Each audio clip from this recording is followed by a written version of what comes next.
दो पत्नियां सुनीत और सूरज। तो इनमें से ध्रुव जी किसके पुत्र थे? कौन बतलाएगा? बच्चों में, बुजुर्गों में नहीं, बड़ों में नहीं, बच्चों में कौन बतलाएगा? ध्रुव की माता का क्या नाम था?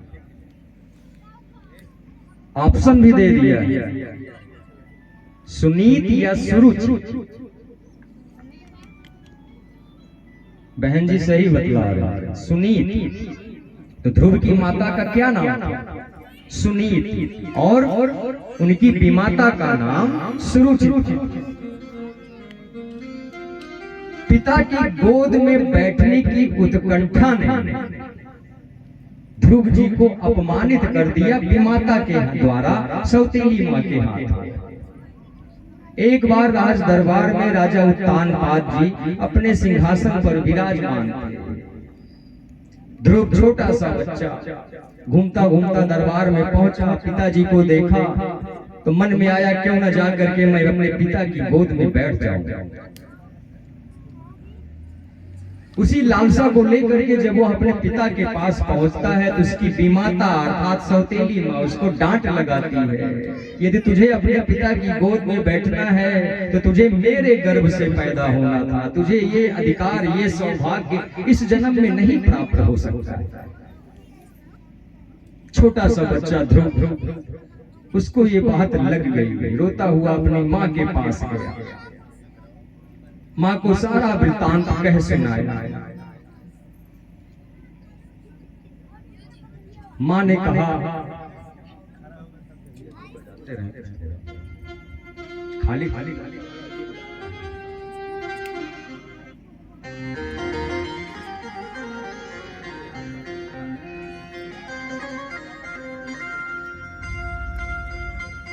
ध्रुव जब अपनी माँ के पास पहुंचता है, माँ को सारा हाल खबर सुनाता है, तब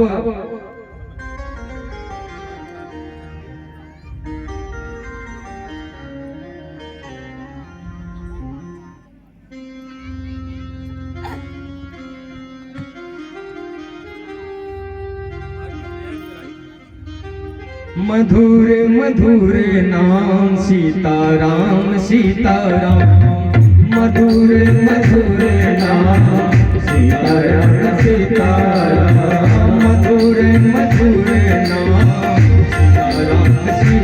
सीताराम, मधुर मधुर नाम सीताराम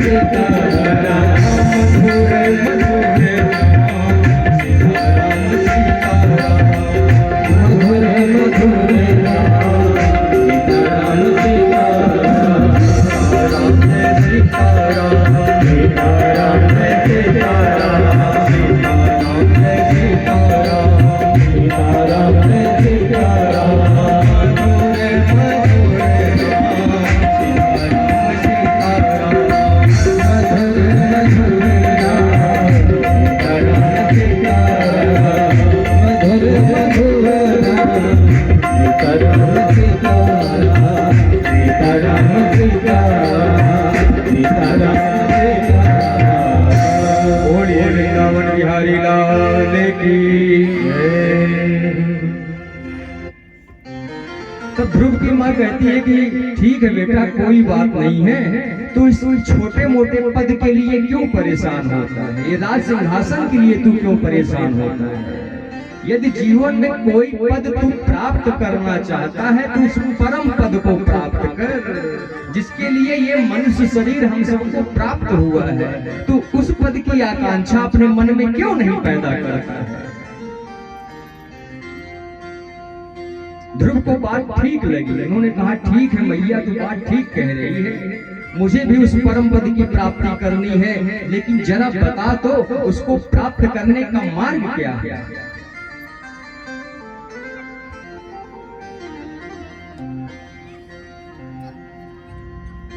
किसी भी चीज को प्राप्त करने के लिए जीवन में अभ्यास की आवश्यकता होती है। साइकिल चलाने का ज्ञान प्राप्त करना है तो उसके लिए नियमितता होनी चाहिए, आधा एक घंटा रोज नियमितता हो, हम साइकिल चलाने का अभ्यास करें तो धीरे धीरे एक ऐसा अवसर आ जाएगा कि जब हमको साइकिल चलाने का ज्ञान प्राप्त हो जाएगा।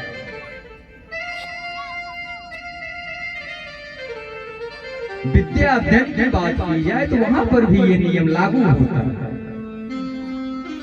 एक दिन में हमको विद्या प्राप्त नहीं हो जाती है, इसके लिए धीरे धीरे का से कबूतर से शुरू होता है, फिर पीएचडी तक का खेल होता है, शोध करते हैं, लेकिन एक दिन में नहीं, धीरे धीरे स्टेप बाय स्टेप एक एक कदम हम बढ़ते हैं। यही सारा ज्ञान आज सुनीति मैया ध्रुव को दे रही है कि ध्रुव अधीर न होना, धीरे धीरे परमात्मा का ध्यान करना, वो परमात्मा तुझे अवश्य प्राप्त होगा, लेकिन बस यही है कि मन से, बेमन से नहीं। तमाम प्रकार से ज्ञान देने के बाद ध्रुव छोटा सा बच्चा मन में ये तय कर लेता है कि अब पिता की गोद में बैठने का सुख नहीं, अब परमात्मा की गोद में बैठने का सुख प्राप्त करूंगा।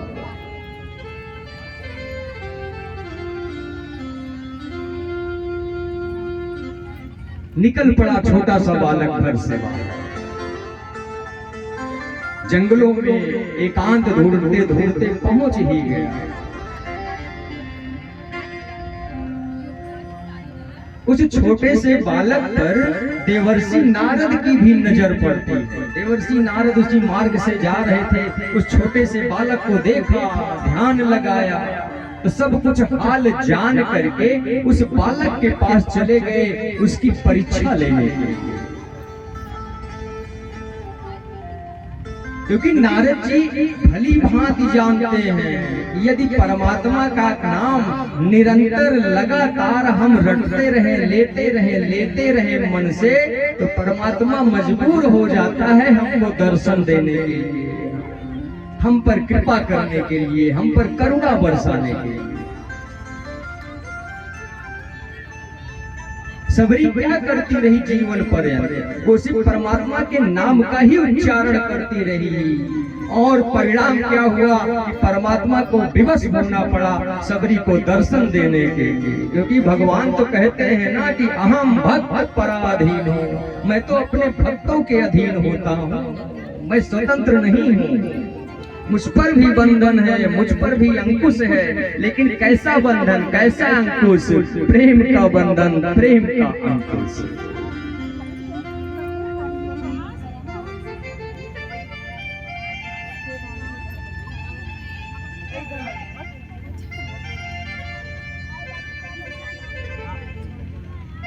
एक व्यक्ति था,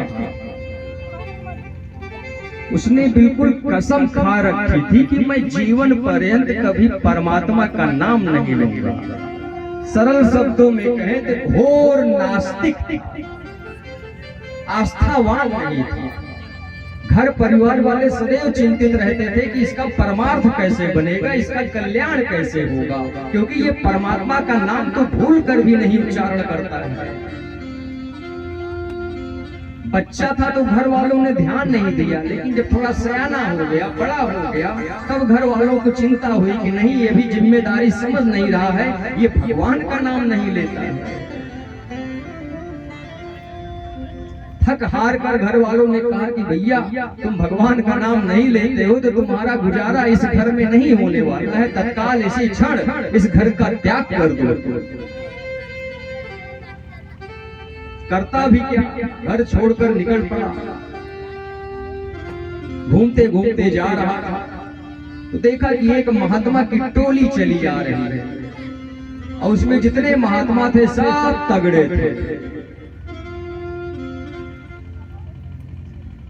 तगड़े तगड़े महात्माओं को देखकर इसने सोचा कि इनके यहाँ खाने पीने का खूब सुख होता होगा, क्यों ना इन्हीं महात्मा के साथ हम भी लग जाएं, कम से कम भोजन पानी आदि का प्रबंध हो जाएगा, इसकी तो हमें दिक्कत न होगी। महाराज निकट आए तो गया, प्रणाम किया, बोला महाराज हम भी आपके साथ चलेंगे। महाराज ने कहा चलो कोई बात नहीं, लेकिन उस व्यक्ति ने कहा कि मैं आपके साथ एक ही शर्त पर चलूंगा, मुझे आप कभी विवश नहीं करेंगे कि मैं भगवान का नाम लूं। महात्मा ने कहा ठीक है, कभी नहीं कहेंगे, चलो। चला गया, आश्रम में रहने लगा। पूजा पाठ से कोई मतलब नहीं, उपासना से कोई मतलब नहीं, संध्या से कोई मतलब नहीं। गुरुजी बड़े चिंतित रहते थे, वो महात्मा, वो संत, क्योंकि वो तो उसको शिष्य बनाकर लाए थे। और वास्तविक गुरु सदैव अपने शिष्य के लिए चिंतित रहता है, व्याकुल रहता है कि कैसे मेरे शिष्य का कल्याण हो जाए, मैं ऐसा कौन सा उपाय कर दूं, मैं ऐसी कौन सी व्यवस्था कर दूं कि मेरे शिष्य पर कभी कोई विपत्ति की आंच न आने पाए। गुरु बार बार सोचते रहे कि ये तो मेरा चेला बन गया है, यदि भगवान का नाम नहीं लेगा तो इसका कल्याण कैसे होगा। तो एक दिन सुबह सुबह गुरु ने अपने उस चेले को बुलाया और जंगल में लेकर के गए, सामने बैठाया और कहा कि एक बार तो तू भगवान का नाम ले ले। बिदक गया, भड़क गया कि गुरुजी हमने आपको पहले ही बतलाया कि आप हमको विवश नहीं करेंगे कि मैं भगवान का नाम लूं। गुरुजी ने फिर कहा कि नहीं नहीं बेटा, एक बार ले ले, मेरे कहने से ले ले। चेले ने कहा ठीक है, नाम तो ले लूंगा, लेकिन उससे होगा क्या। यही बात तो हम आप भी कहते हैं संसार में, ठीक है भगवान का नाम तो ले लेंगे, लेकिन उससे होगा क्या। तो क्या हम लोग जीवन में जितने कर्म करते हैं उसका फल हम पहले से ही जानते हैं क्या, जो हर काम हम करने लग जाते हैं। लेकिन बात बस वही है ना कि काम वही करते हैं जिसमें हमारा मन रमता है। यही बात तो विदुर जी कह रहे हैं मैत्रेय से, सुखाय कर्माणि करोति लोको। ये सारा संसार सिर्फ सुख प्राप्ति के लिए ही सारा कर्म करता है, दुख के लिए नहीं। एक एक कर्म जो कुछ भी हम करते हैं सिर्फ सुख के लिए। हमको बाजार जाना है, इसमें हमारा सुख है। जब मैं बाजार पहुंच जाऊंगा तो मुझे सुख की प्राप्ति हो जाएगी। मुझे नौकरी चाहिए, मेहनत कर रहा हूँ, मेहनत करूंगा, नौकरी मिल जाएगी तो मुझे सुख की प्राप्ति हो जाएगी। मुझे अच्छी नींद चाहिए, मुझे अच्छी नींद आ गई तो मुझे सुख की प्राप्ति हो जाएगी। जो कुछ भी हम करते हैं, एनीथिंग, कुछ सबका प्रयोजन एक ही मात्र कि हमको सुख मिले और हमारा दुख दूर हो जाए। प्रत्येक जीव बस इसीलिए कर्म करता है, सुख प्राप्ति के लिए। लेकिन जिन कर्मों में हमको ये एहसास होता है कि इसमें हमको सुख की प्राप्ति ना होगी, इसमें तो मेरा घाटा है, इसमें मेरा कोई लाभ नहीं है, वहां पर हम ऐसे तर्क देने लग जाते हैं कि इस कार्य को करने से क्या होगा, वहां जाने से क्या होगा, अमुक व्यक्ति से मिलने से क्या होगा।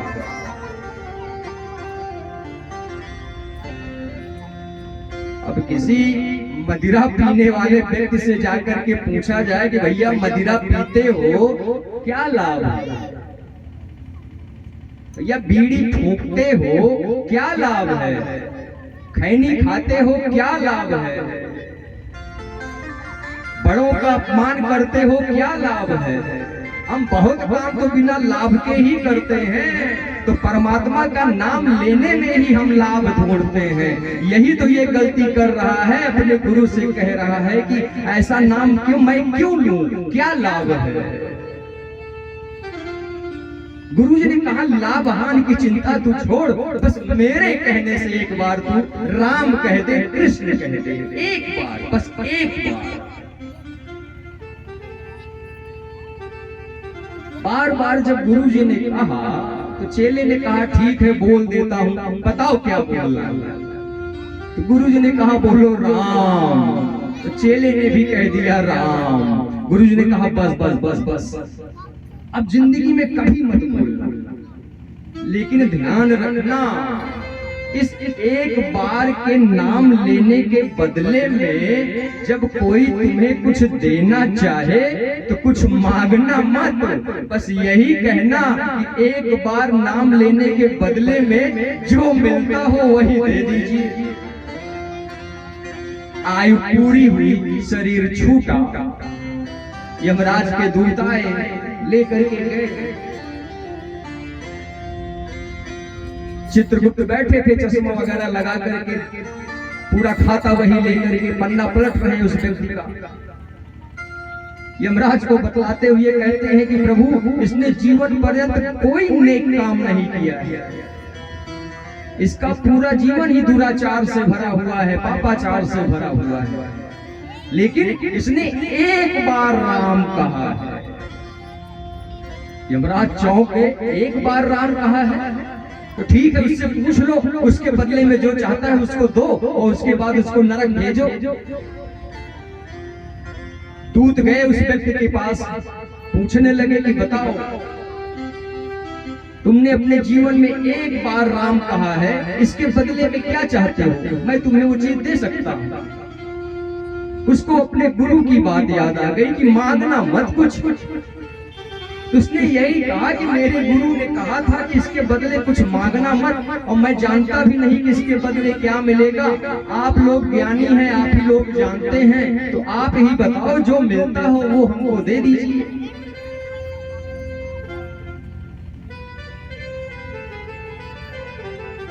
अब दूत अपनी व्यवस्थाएं देखने लगे तो वहां पर कहीं इसका जिक्र ही नहीं था कि एक बार राम कहने के बदले में क्या मिलेगा। भागा भागा यमराज के पास गया। यमराज से कहने लगा कि प्रभु, वो तो कुछ लेने को तैयार नहीं है, वो तो यही कह रहा है कि एक बार नाम लेने के बदले जो मिलता हो वो दे दीजिए। आप ही बताइए, एक बार राम कहने के बदले क्या मिलता है? यमराज ने भी कहा कि भैया, हमको भी नहीं पता है कि एक बार राम कहने के बदले क्या फल मिलता है। चलो ब्रह्मा जी के पास उन्हीं से पूछा जाए, बुलाओ उसको। फिर वो व्यक्ति, चित्रगुप्त, यमराज, तीनों पहुंचते हैं ब्रह्मा जी के पास। प्रणाम अभिवादन हुआ, बात सामने रखी गई ब्रह्मा जी के कि आप ही बताइए कि एक बार राम कहने के बदले क्या मिलता है। ब्रह्मा जी के पास भी इसका उत्तर नहीं था।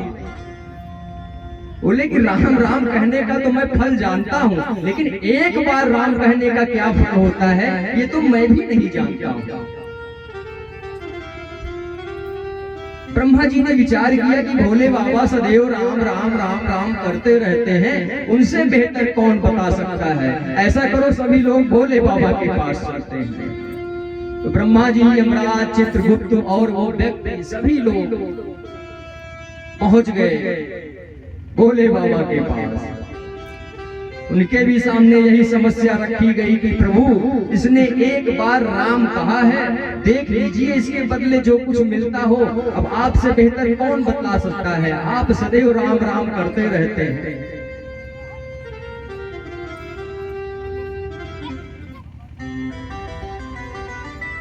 भोले बाबा ने कहा कि हाँ, करता तो रहता हूँ, लेकिन मुझे भी नहीं पता है कि एक बार राम कहने का क्या फल होता है।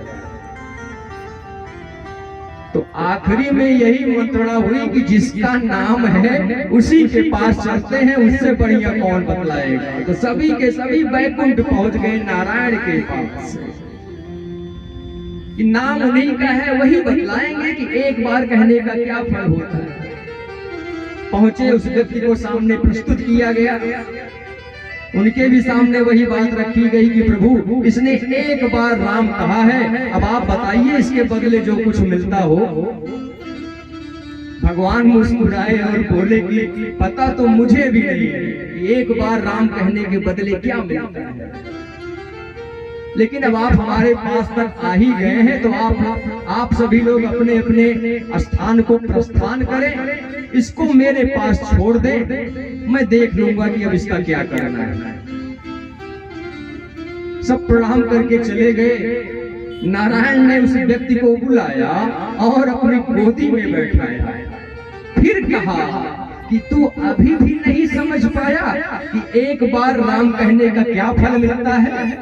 उसने कहा नहीं प्रभु, अभी भी नहीं समझ पाए। तब भगवान ने कहा कि साक्षात नारायण की गोदी में बैठा है, उसके बाद भी पूछ रहा है कि एक बार राम कहने का क्या फल होता है।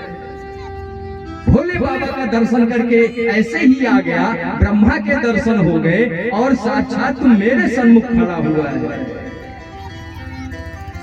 एक बार उसने सिर्फ जीवन पर्यंत राम कहा और सीधे बैकुंठ में परमात्मा के सामने पहुंच गया। इस बात को नारद जी भली भांति जानते थे, इसीलिए तो पहुंच गए ध्रुव की परीक्षा लेने के लिए कि जरा इसको कसौटी पे कस लिया जाए, जरा इसकी परीक्षा ले ली जाए कि ये छोटा सा बालक कहीं किसी भंवर में फंस न जाए, क्योंकि जंगल में हिंसक जानवर होते हैं, कहीं इसका भक्षण न कर ले, कहीं इसको अपना निवाला ग्रास ना बना ले।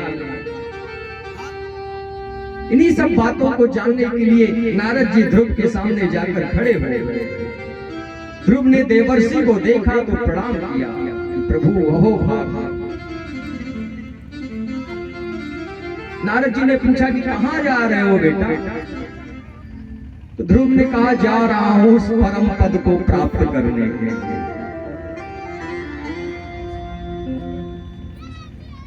बोले उसके लिए करोगे क्या?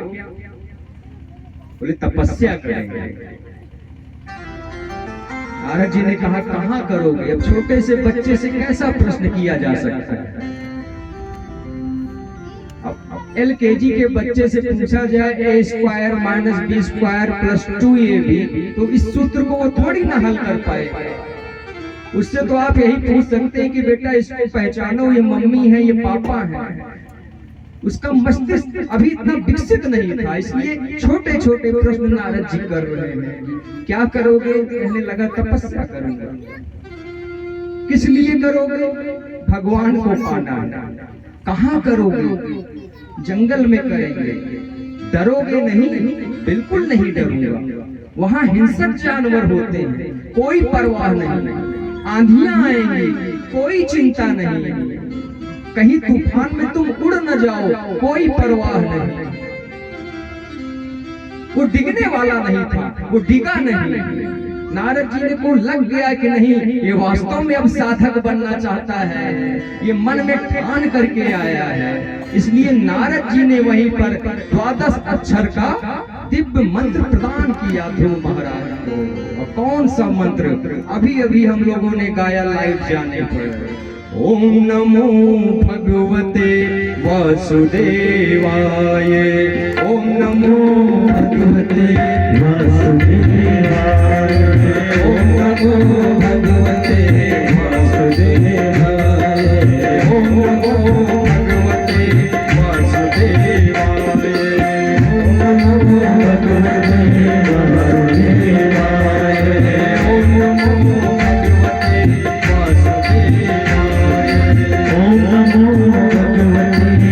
वासुदेवाय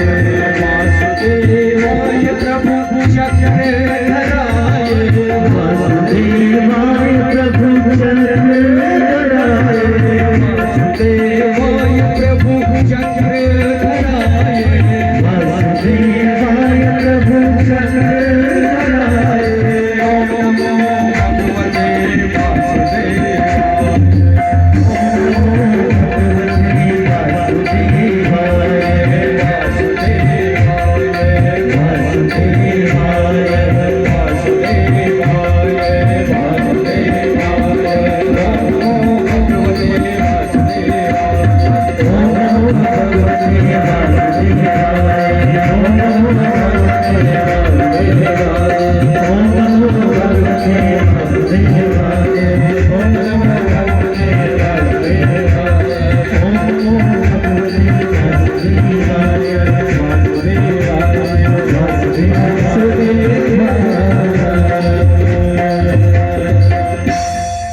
वासुदेव भगवान की। नारद जी द्वारा इस 12 अक्षर मंत्र को प्राप्त करने के बाद ध्रुव महाराज लग गए तपस्या में।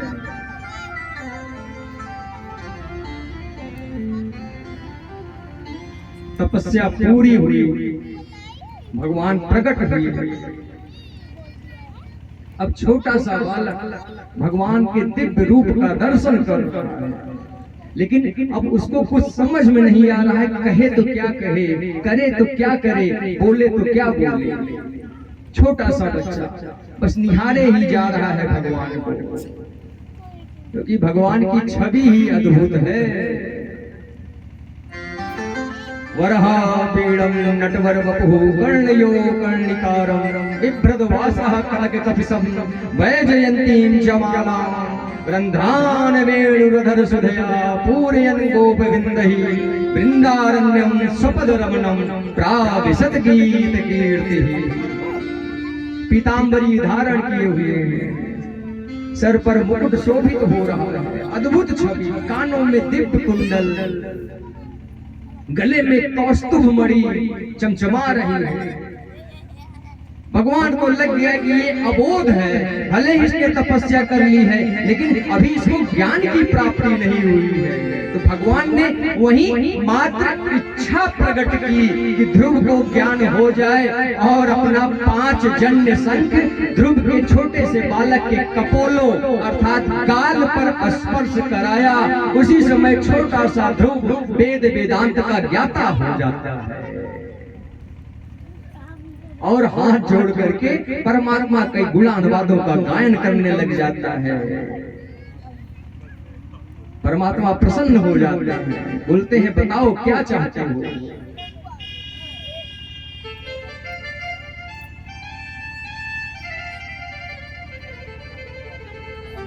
ध्रुव ने निष्काम भाव से परमात्मा की भक्ति नहीं की, क्योंकि भक्ति के 2 मार्ग बतलाए गए, सकाम और निष्काम। सकाम किसी कामना से प्रेरित होकर जब हम परमात्मा की चरण शरण को स्वीकार करते हैं तो इसको सकाम भक्ति कहते हैं। और निष्कामता बिना किसी स्वार्थ के, प्रभु आप अपना काम करिए मैं अपना काम करूंगा, ये निष्काम भक्ति। सकाम भक्ति तो खतरे वाली है, क्योंकि वहां यदि आपकी कामना, आपकी वासनाएं, आपकी इच्छाएं, आपका लोभ पूरा नहीं होगा तो जितनी आसक्ति परमात्मा में है वो अनासक्ति में बदल जाएगी। व्यासपीठ से आजकल यही खेल तो खेला जा रहा है कि फलाने भगवान को इतने किले लड्डू चढ़ाओ पास हो जाओगे। तो भैया इतने करोड़ों करोड़ विद्यालय किस लिए खुले हुए हैं? भगवान स्वयं विद्या अध्ययन के लिए गुरुकुल गए थे। वो तो भगवान थे, चाहते तो सब कुछ उनके पास था, लेकिन उन्होंने अपनी लीला के कारण हम सबको अवगत कराया भैया हर चीज का एक नियम होता है।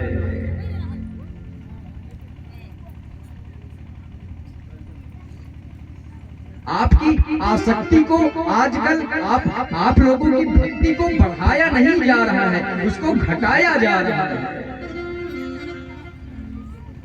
4 साल लगातार एक ही कक्षा में फेल होने वाला विद्यार्थी जब वो सफलता प्राप्त नहीं कर पाया तो गया एक महात्मा जी के पास। महात्मा जी ने कहा कि बेल पत्ती ले लेना, उस पे थोड़ा शहद लगा देना और शिवलिंग पर चिपका देना, 1 लोटा जल डाल देना, पास हो जाओ। और ये तब तक करना जब तक तुम्हारी परीक्षा चलती रहेगी। बेचारा सुबह उठे, नहाए धोए, बेल का पत्ता ढूंढ के लाए, शहद लगाए, ले जाए शिवलिंग में चिपकाए, 1 लोटा जल चढ़ाओ, यही करता रहा। परिणाम आया तो फेल हो गया। तो आप विचार करिए उन महात्मा ने उसकी श्रद्धा को बढ़ाया कि घटा दिया? मेरी समझ से तो उसकी श्रद्धा को वहीं समाप्त कर दिया गया, उसको बढ़ाया नहीं गया, क्योंकि जिसके लिए उसकी श्रद्धा को वहां जोड़ा गया था उसकी पूर्ति ही न हुई। आप किसी से 2000 रुपया उधार मांगे और तुरंत जेब से निकाल करके दे दे तो हम तुरंत श्रद्धा से झुक जाते हैं, बहुत बहुत उपकार भैया आपका हो गया। और उस वही मना कर देता, तमाम बातें आग लग जाए इनके रुपया 2000 रुपया नया निकली बतावा, अरे 10,000 रुपया पिकनिक मना खर्चा कई दे रहे हैं। क्यों? आपकी श्रद्धा कहाँ बढ़ी? आपकी श्रद्धा तो वही समाप्त हो गई, क्योंकि मन में कुविचार आने लग गए ना। आपने अपेक्षा कर ली, अपेक्षा नहीं करनी है। इसलिए सबसे बढ़िया मार्ग बतलाया गया है निष्काम भाव से।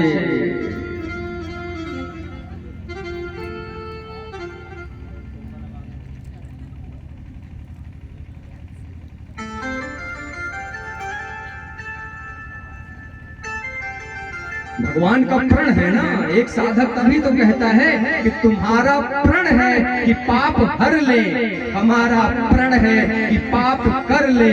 तुम अपने वादे से टल रहे हो, हम अपने वादे पे चल रहे हैं, हम अपने वादे पे चल रहे हैं। हम सब तो पतित ही हैं, हम लोग तो पाप कर ही रहे हैं, लेकिन आप पतित पावन हो, आप क्यों अपना नाम डुबा रहे हैं? आपको तो पावन करना ही पड़ेगा हम सभी।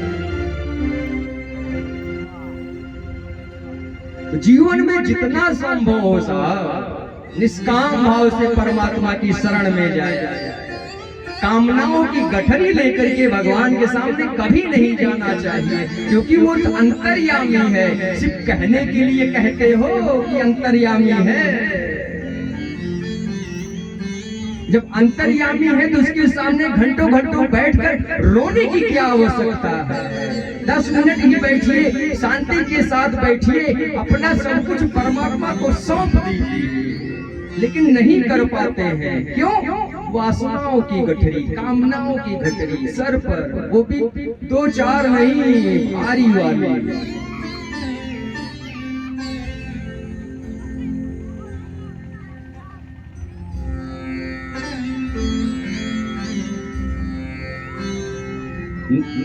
भगवान ने ध्रुव से यही कि ठीक है तू कुछ नहीं चाहता है, लेकिन मेरी इच्छा है तुझे कुछ देने की। तो जा, पहले हजारों हजार साल राज्य कर, उसके बाद तुझे एक अटल स्थान की प्राप्ति कराऊंगा मैं। और आप सभी लोग जानते हैं इसी दिशा के कोने पर ध्रुव तारा सदैव टिमटिमाता रहता है। ये वही ध्रुव है, राजा उत्तानपाद के पुत्र, क्योंकि उनकी यही कामना थी कि हमको अपने जीवन में उस परम पद को प्राप्त करना है। तो ध्रुव का नाम कब तक रहेगा? जब तक ये संसार है साहब, क्योंकि हमको हर पल वो दिखाई पड़ते हैं, देखते हैं, लेकिन हम लोग उस पर चलने का प्रयास नहीं करते हैं। इसीलिए जितना संभव हो परमात्मा के नाम का स्मरण हम सबको करते रहना चाहिए, यदि परमार्थ बनाना है तो। इसीलिए तो साधक कहता है हरि गुण गा के जीवन बना ले पगला, हरि गुण गा के जीवन बना ले पगला, हरि गुण गा के जीवन बना ले पगला, प्रभु गुण गा के जीवन बना ले पगला, प्रभु गुण गा के जीवन बना ले पगला, हरि गुण गा के जीवन बना ले पगला, हरि गुण गा के जीवन बना ले पगला, प्रभु गुण गा के जीवन बना ले पगला, प्रभु गुण गा के जीवन बना ले पगला।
जीवन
फिर ध्रुव चरित्र सुनाने के बाद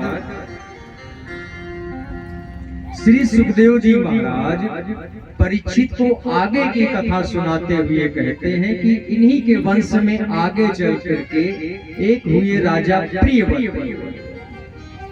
इन्होंने ही इस ब्रह्मांड को 7 द्वीपों में 7 सागरों में विभक्त किया और अपने 7 पुत्रों को एक एक सागर और एक एक द्वीप का राजा बनाया।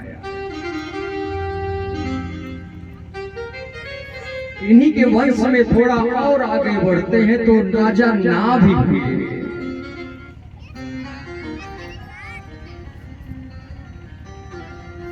राजा नाभ के ऋषभ देव हुए और इसी ऋषभ जी के 100 पुत्र थे। सबसे बड़े भरत जी थे। गंडकी नदी के तट के किनारे ये रहा करते थे। नित्य क्रिया के लिए उसी नदी के तट पर ये जाया करते थे। वही भरत जिनको हम सभी लोग जड़ भरत के नाम से जानते हैं।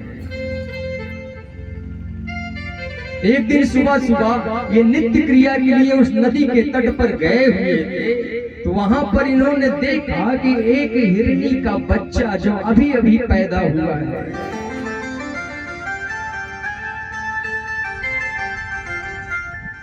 भरत जी का प्रेम उमड़ आया और उस हिरनी के छोटे से बच्चे को अपने आश्रम में ले आए और सदैव उसी के साथ रहने लगे। खाना उसी के साथ, पीना उसी के साथ। सुबह जब सोकर उठे, जब तक उस हिरनी के सावत का दर्शन न कर ले, उनको चैन न पड़ता था।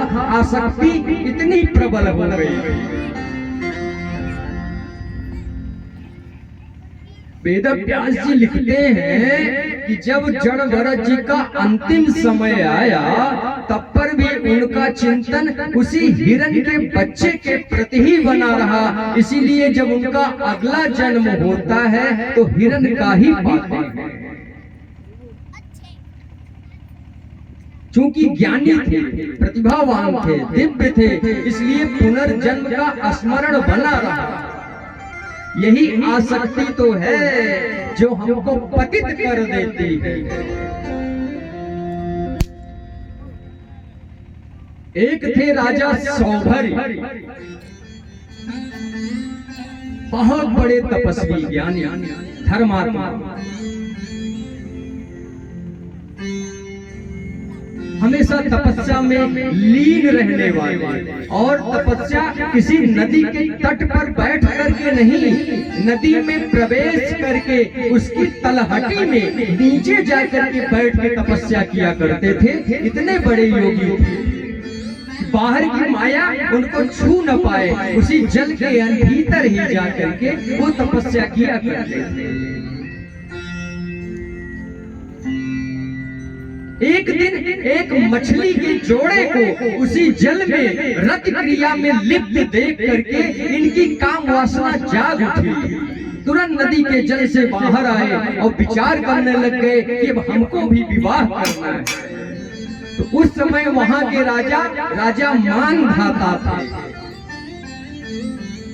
तुरंत राजा मानधाता के पास गए। राजा मानधाता के 50 कन्याएं थी।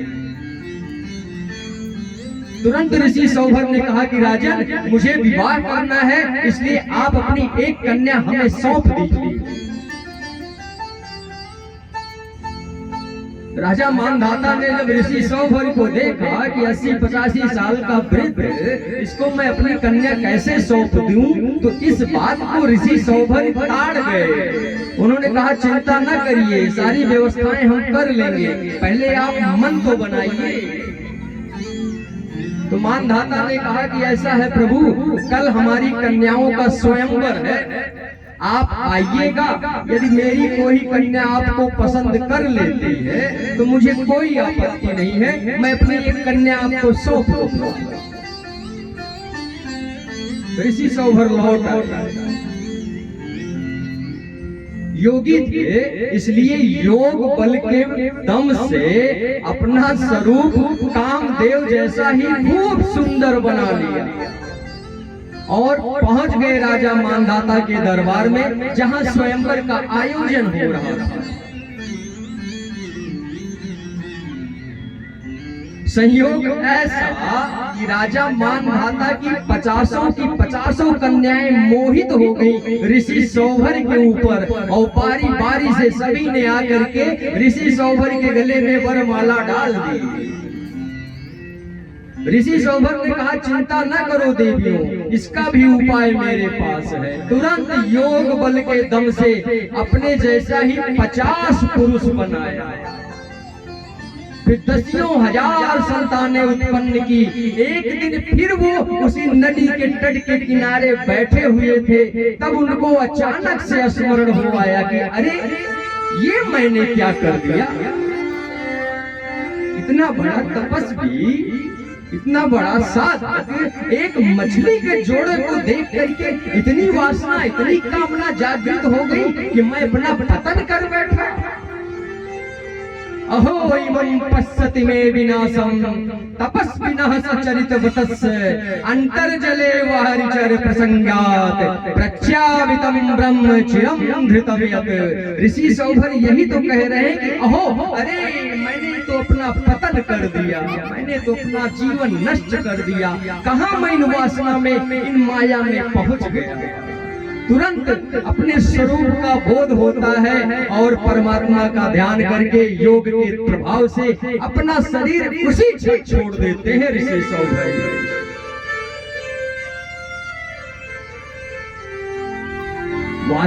वासनाओं में लिप्त रहने वाला जीव क्या कभी परमात्मा को प्राप्त कर सकता है? कभी नहीं कर सकता है।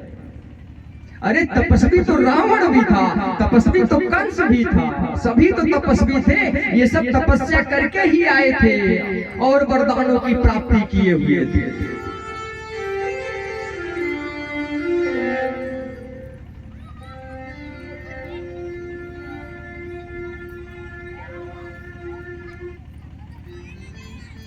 जड़ भरत की वैसी ही आसक्ति थी उस हिरण के शावक के प्रति, लेकिन ज्ञानी थे तो पूर्व जन्म का स्मरण बना रहा। इसलिए जड़ भरत का जब अगला जन्म होता है तो एक ब्राह्मण कुल में होता है और इस बार भरत जी वास्तव में जड़ ही बने हुए हैं।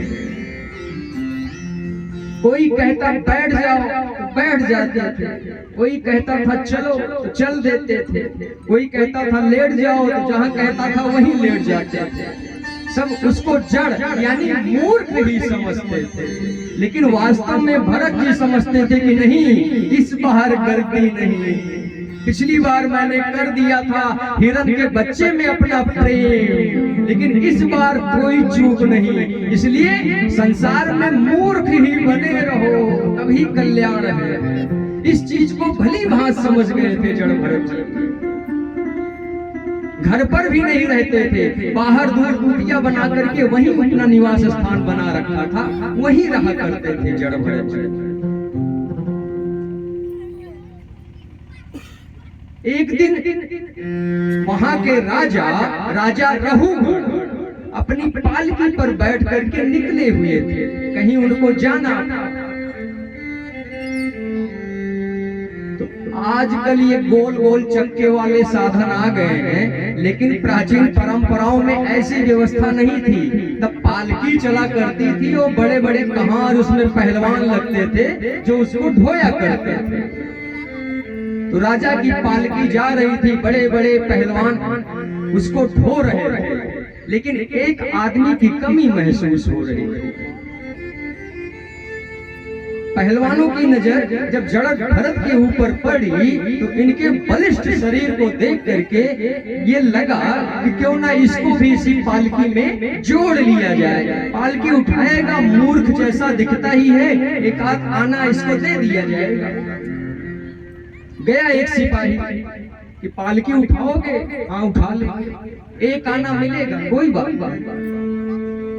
आ गया, पालकी में लग गया, पालकी ढोने लग गया। अब जड़ भरत जब पालकी लेकर के चल रहे हैं तो नीचे देखते चल रहे हैं, कहीं कोई चींटी ना आ जाए, कहीं कोई छोटा जानवर ना आ जाए, कहीं चींटी दिखे तो पैर इधर उधर करे, दाएं बाएं करे तो पालकी हिलने लग जाए। तो राजा को अंदर से क्रोध आवे कि नालायक कौन है ये पालकी को हिला रहा है। तो कहारों ने बतलाया कि महाराज अभी एक नया आया हुआ है इस खेल में, अभी वो कुछ जानता नहीं। राजा ने कहा समझाओ इसको, तरीका बतलाओ, इसको ज्ञान दो। लेकिन जड़ भरत तो जड़ ही भरत, वो कहां बदलने वाले। जैसे ही पालकी आगे बढ़ी फिर वही हर चींटी दिखे तो फिर कूद जाए, कोई छोटा जानवर दिखे तो फिर कूद जाए। राजा रघुगण से रहा न गया, उन्होंने कहा कौन है ये, जरा मैं भी तो उसके दर्शन करूं। राजा रघुगण की नजर जब जड़ भरत के ऊपर पड़ी बोले ओ हो, तब क्यों तुमसे पालकी उठे, इतने कमजोर हो, इतने दीनहीन हो, वृद्ध भी हो गए हो, नाहक सिपाहियों ने तुमको बुला लिया इसको उठाने के लिए। वास्तव में राजा रहुगढ़ व्यंग कर रहे थे जड़ भरत के लिए, क्योंकि जड़ भरत बलिष्ठ थे, तपस्वी थे। वो तो सिर्फ व्यंग इसलिए बोल रहे थे कि कहीं इनको कुछ लगे, कुछ बातचीत प्रारंभ हो तो पता तो चले कि ये कौन है, ये क्यों ऐसी हरकत कर रहे हैं। इसी वाद विवाद के दौरान राजा रहुगढ़ की नजर जड़ भरत के जनेऊ पर पड़ी, तब थोड़ा माथा ठनका, अरे इसने तो जनेऊ भी पहना हुआ। फिर ध्यान दिया तो शिखा भी स्पष्ट रूप से दिखाई पड़ी। तब थोड़ा मन में भय व्यक्त हुआ कि मैंने कहीं कोई अपराध तो नहीं कर दिया, कहीं ये कोई ब्राह्मण देवता तो नहीं है। तुरंत कहारों को आदेश दिया, पालकी रोकी गई। राजा रहुगढ़ बाहर निकल के आए और पूछने लगे कि तुम कौन हो। भरत ने कहा, हम तो जड़े भरत हैं, आप तो राजा हैं, आप तो सब कुछ जानते हैं।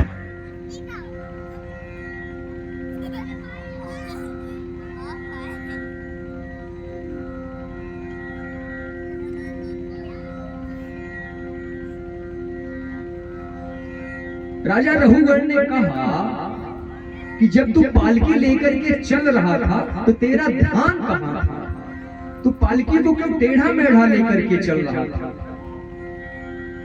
तो जड़ भरत ने कहा, क्या ये मेरा रोज का काम थोड़ी ना है कि मैं कोई पालकी ढोने वाला हूँ, कि मुझे उसका अभ्यास है, मैं उसको आसानी से लेकर के चल सकता हूँ। मैं तो बिल्कुल एक निरा मूर्ख हूँ, ऐसे ही पड़ा रहता हूँ।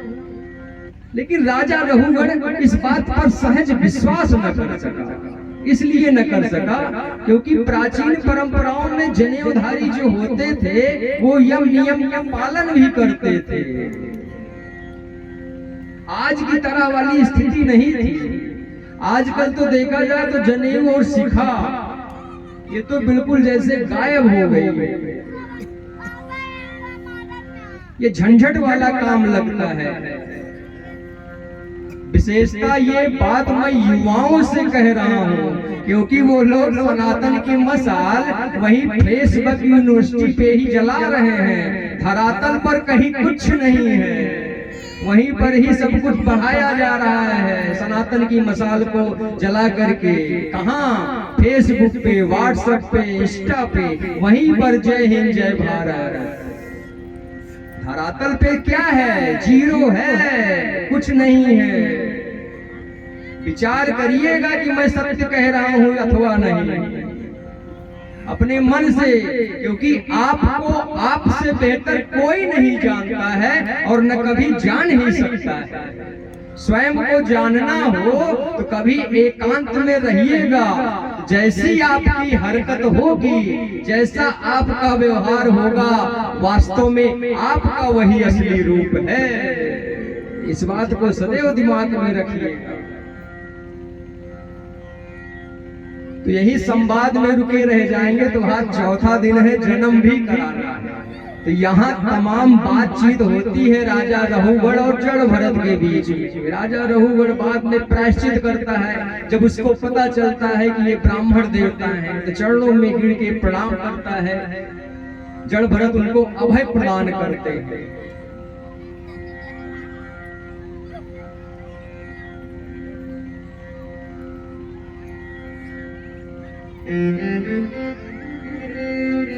आगे की कथा सुनाते हुए राजा परीक्षित को श्री सुखदेव जी महाराज फिर ध्रुव चरित्र का दर्शन कराने के बाद प्रहलाद चरित्र का दर्शन कराते हैं।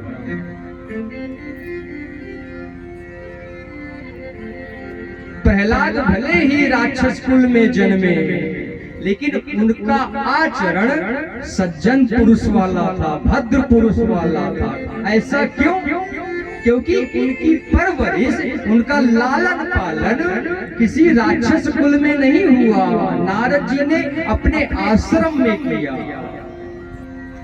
क्योंकि हिरण्यकश्यप जब देवताओं द्वारा हार गया तो वो तपस्या के लिए चला गया। तो इधर इंद्र के मन में ये विचार आया कि ये जो कयाधु के पेट में गर्भ है, जब ये पैदा होगा तो ये भी देवताओं की विपत्ति का कारण बनेगा, तो इसको पैदा होने से पहले ही नष्ट कर दिया जाए, इसको इसकी माँ के समेत ही निपटा दिया जाए। नारद जी ने कहा नहीं, ये अनर्थ है। इसलिए कयाधु को अपने आश्रम में लेकर के आते हैं, जहाँ पर उनका जन्म होता है, और वहीं पर भक्त प्रहलाद धीरे धीरे सत्संग परमात्मा के हरि कीर्तन का ध्यान करते रहे।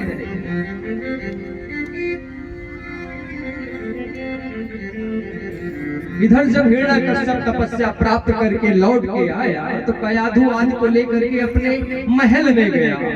फिर उसको याद आया कि अब मेरा बच्चा थोड़ा बड़ा हो गया है, इसको गुरुकुल भेजा जाए, जहाँ पर ये थोड़ा विद्या अध्ययन आदि का ज्ञान प्राप्त कर सके। तो श्री सुखदेव जी महाराज का गुरुकुल भी चलता था, जहाँ पर उनके सुपुत्र संडामर्क ये चलाया करते थे उस गुरुकुल को। तो वहां पर भक्त प्रहलाद को भेज दिया गया, जहां पर उनकी आसुरी ट्रेनिंग प्रारंभ हो जाती है। संडामर्क रोज उनको दिव्य ज्ञान देता था, जहां कोई पूजा पाठ करता दिख जाए तुरंत पहुंचकर उसकी गर्दन निपटा देना, कोई राम राम कहता दिख जाए तो जीवा पकड़ के खींच लेना, वही कोई पुण्य काम करता दिख जाए तो उसका वध कर देना। यही सब निशाचरों के गुण हैं। कभी सज्जनता ना दिखाना, जब भी बैठना प्रपंची बातें करना, दूसरों को सताने की ही बात करना, कभी किसी को प्रसन्न प्राप्ति कराने की बात ना सोचना। यही ट्रेनिंग मिल रही थी। लेकिन भक्त प्रहलाद तो भक्त प्रहलाद हैं, क्योंकि उनकी परवरिश जहां हुई वहां तो बड़े बड़े संतों को भी अवसर नहीं मिला। तो एक दिन संडामर्क ने एक पाठ पढ़ाया और अभ्यास के लिए एक विद्यार्थी नियुक्त कर दिया कि तू इसी का अभ्यास कराता रहे, मैं अभी थोड़ी देर में आता हूं। अब भक्त प्रहलाद को अवसर मिल गया।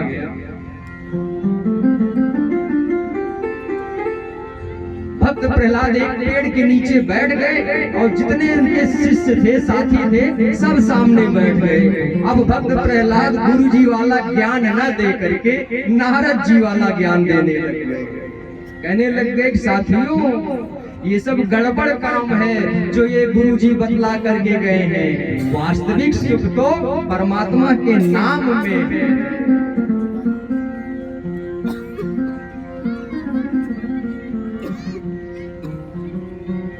दुराचार पापाचार ये सब न करके मेरे साथियों, तुम सबको भगवान की भक्ति करनी चाहिए। फिर 9 विधा बतलाई। श्रवणम कीर्तनम विष्णु, स्मरणम पाद सेवनम, अर्चनम बंधनम दास्यम, साक्ष्य आत्मनिवेदनम। श्रवणम पहली भक्ति बतलाई। श्रवण पहले सुनने का सामर्थ्य हो, सुनने का मन करे।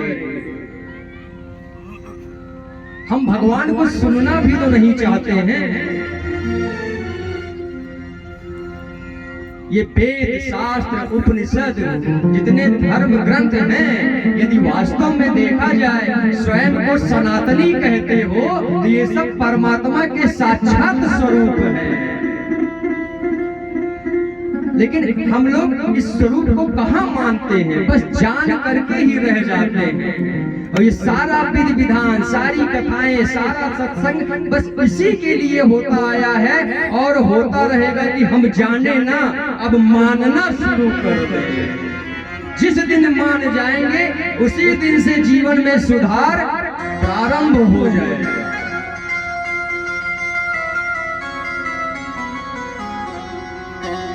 एक कहानी आप लोग बहुत सुने होंगे। एक गुरुजी जब पूरी विद्या विद्यार्थियों को प्राप्त करा दिए तो परीक्षा लेने की बारी आई तो सभी चेलों को बुलाया, आ जाओ सभी चेलों। सबको एक एक पुड़िया दी और सबसे यही कहा कि इस पुड़िया को ऐसी जगह खोलना जहां पर तुम्हें कोई देख न पाए। सबने कहा ठीक है गुरुजी।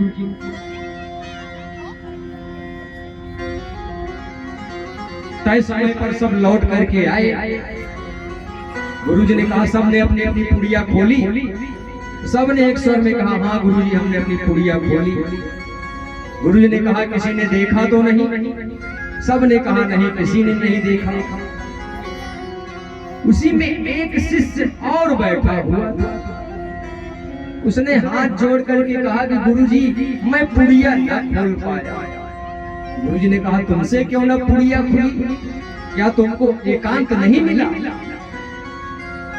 उस शिष्य ने कहा, बिल्कुल ठीक बात गुरुजी, मुझको एकांत की प्राप्ति न हुई। तन्हा तो हो गया, अकेला तो हो गया, लेकिन एकांत की प्राप्ति न हुई, क्योंकि परमात्मा की नजरें मेरी ही तरफ थी, वो मुझे देख रही थी। ऐसा मेरा मानना है, इसलिए मुझ में इतना सामर्थ्य न हुआ कि मैं आपकी पुड़िया खोल सकूं, क्योंकि आपका ही वचन था कि इस पुड़िया को ऐसी जगह खोलना जहां पर कोई देखे। गुरुजी ने एक ही शिक्षा सभी विद्यार्थियों को समान रूप से दी, लेकिन आचरण में लेने की जो तकनीक थी उसको सिर्फ वही एक विद्यार्थी प्राप्त कर पाया। बाकी सब तो फेल हो गए, सब जान के ही मात्र रह गए, लेकिन एक विद्यार्थी वो मान गया कि भगवान है, इसलिए गुरु ने उसका कल्याण कर दिया। बोलो राधे राधे।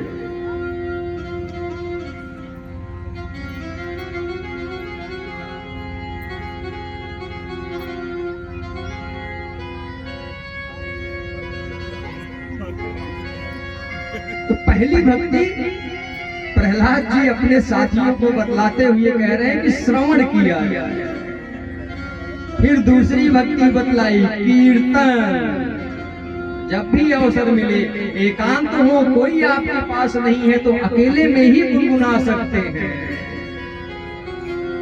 हरे राम राम राम सीता राम राम राम, हरे राम